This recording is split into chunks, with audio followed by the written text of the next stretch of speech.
When it comes to maintaining a safe and respectful online community, knowing how to report a thread on Twitter from your PC is crucial.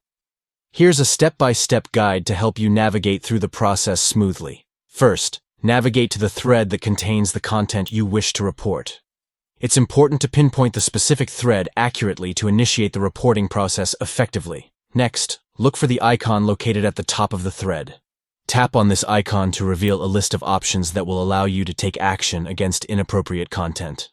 Select the Report option from the menu and proceed to follow through the steps provided. Reporting ensures that Twitter gathers all the necessary information regarding the issue, helping them address it promptly and appropriately.